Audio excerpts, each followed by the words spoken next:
Hi there, I'm Haruka. So this is the new year, and I don't feel any different. The clanging of crystal, some nerd getting isekai'd off in the distance. That's right, it's a Death Cab for Cutie reference. And we've got new anime for 2023 right here for you, and I'm gonna try to give you some suggestions on which ones to watch. I didn't make one for last season, which is especially bad for me because I predicted Akiba Maid Wars and Bocchi the Rock, two shows that ended up being in my top anime of the year. And I also predicted the twist of Renai Flops and the overall twist of Akiba Maid Wars, now that I think of it. Also, I don't even remember saying that I was interested in Romantic Killer, but apparently that was on my list, and that was another one that blew up out of nowhere to everyone else. Look, I'm sorry I didn't make a season preview. I'll try not to let it happen again. We're bringing back the usual categories because everything has to be placed inside a box, because that's how humans work.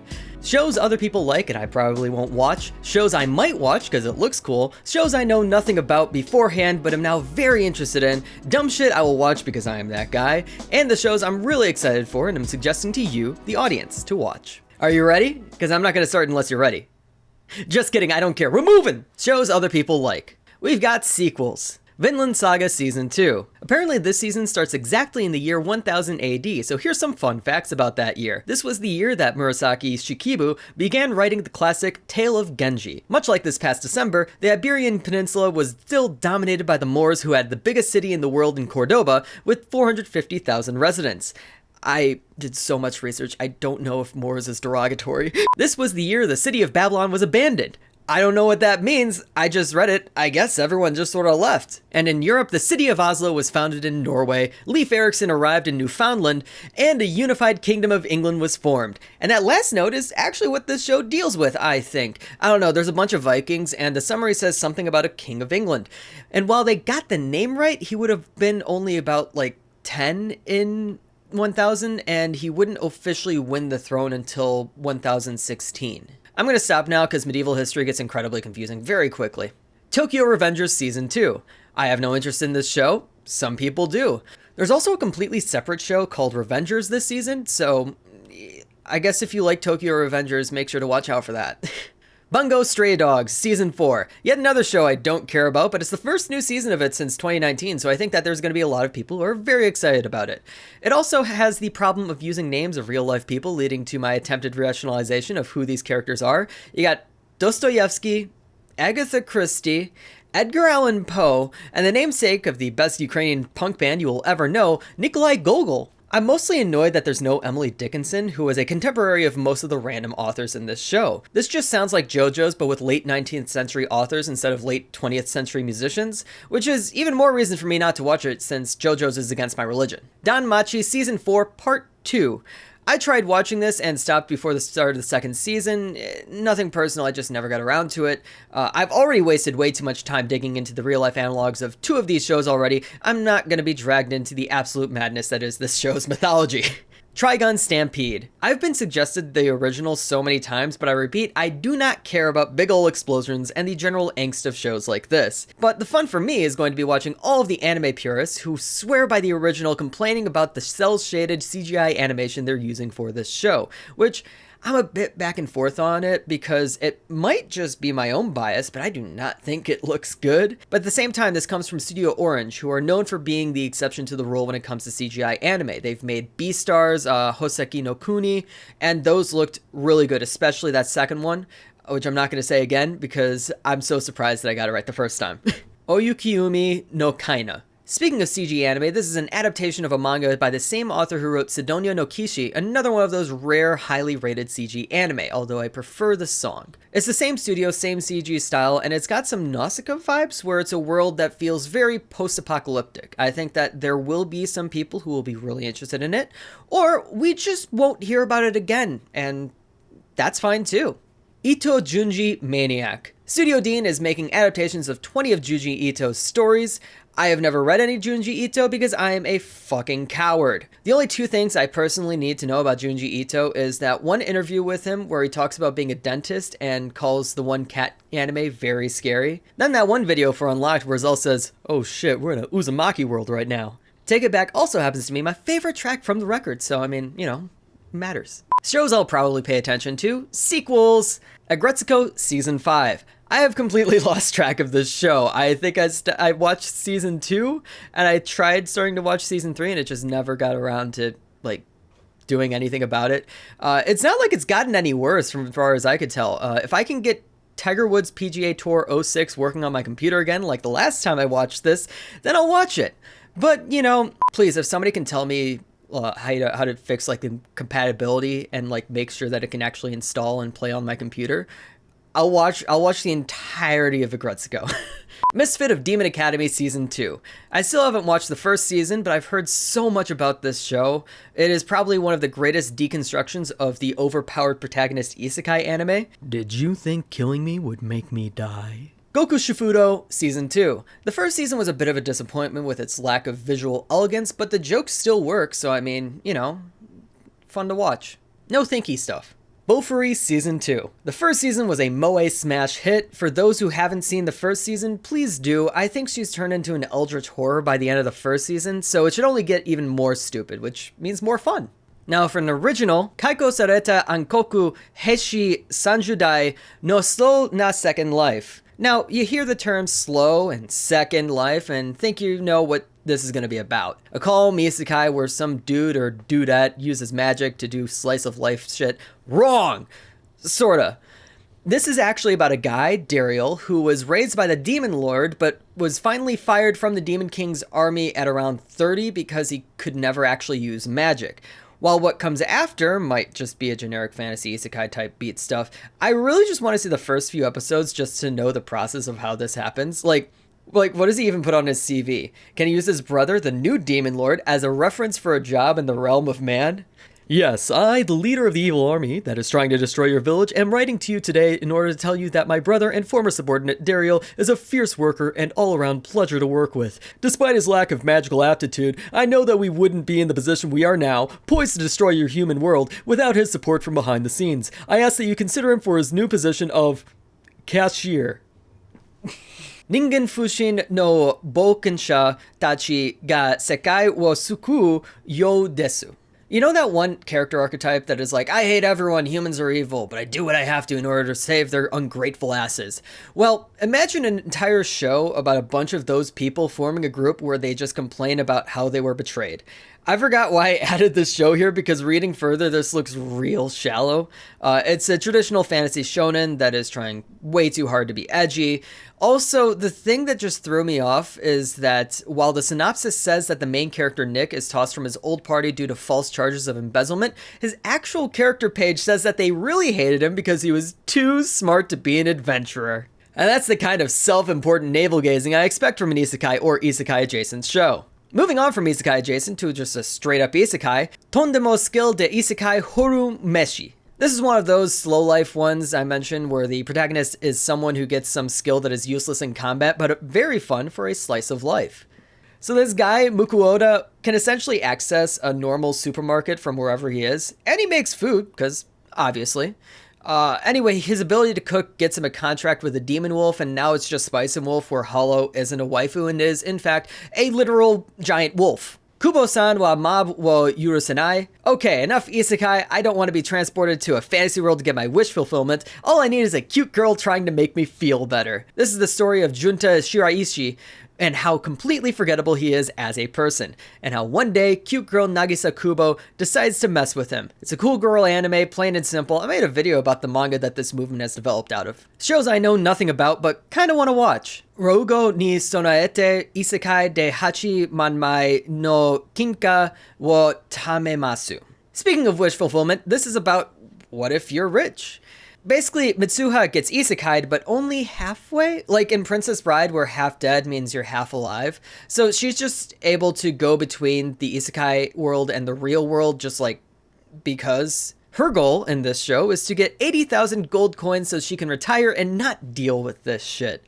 Now, I want you to think about how the wish fulfillment of this show is the idea that you or anyone in our generation can ever retire.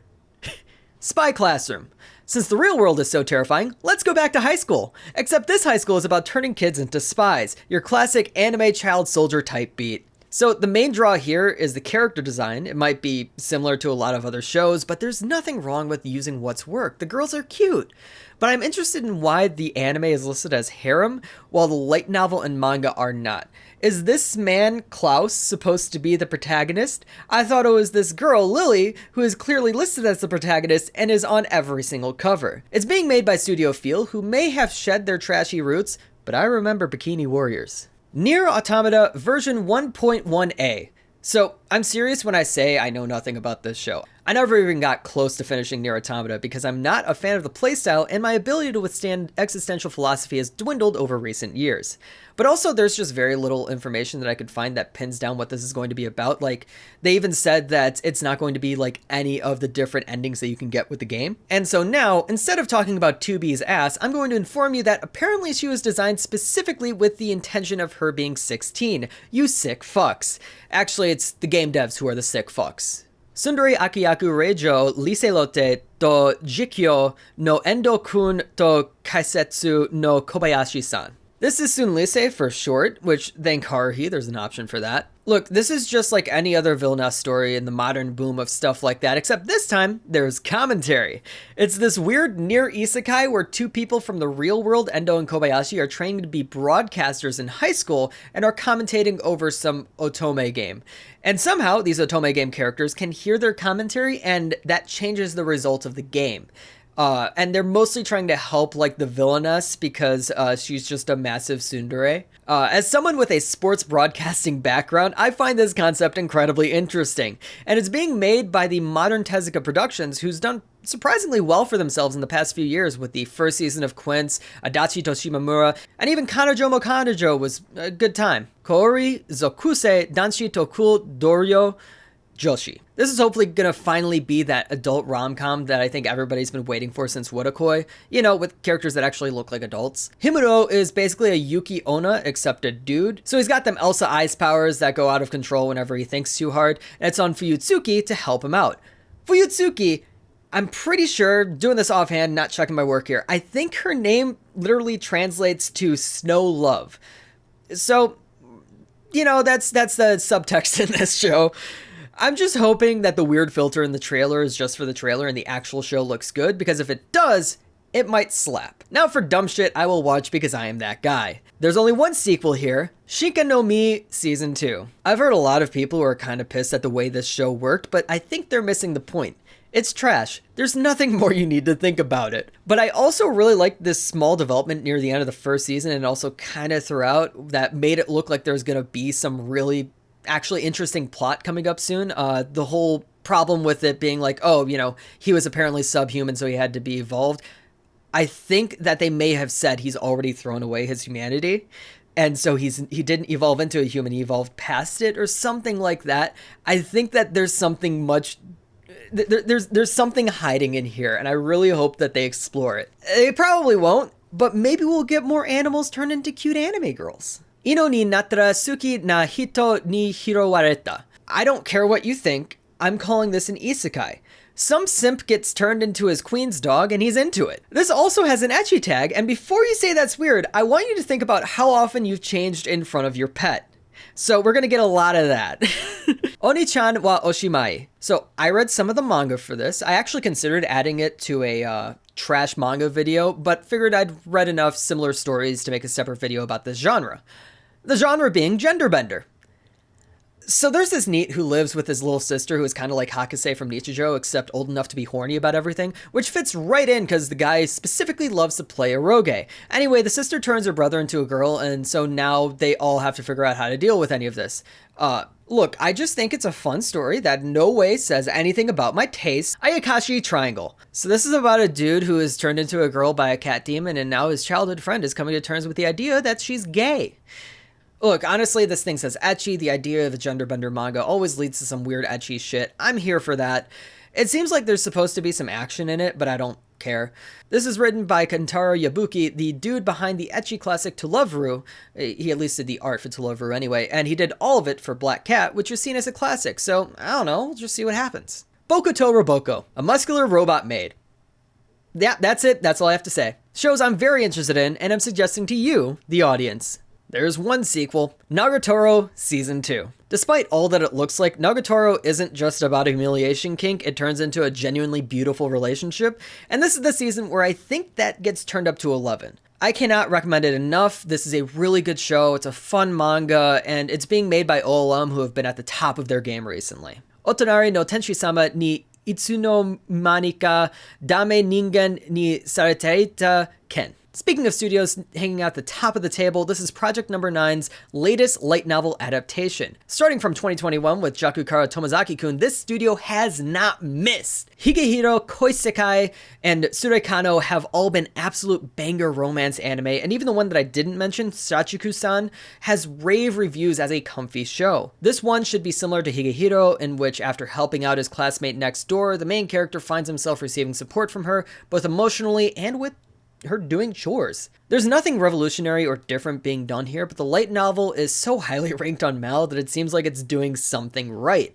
And I can't think of a better studio to take on something like this, a soft, emotionally driven character study on companionship. Buddy Daddies! You've heard of Spy X Family, but what about Spy X Daddy? That came out wrong, but this is a PA Works original, which is always a good sign. The story is about a fixer and an assassin who accidentally adopt a little girl after it turns out her father is a mob boss. Wacky hijinks ensue. It's gonna be a good time. Tomo-chan wa Onanoko.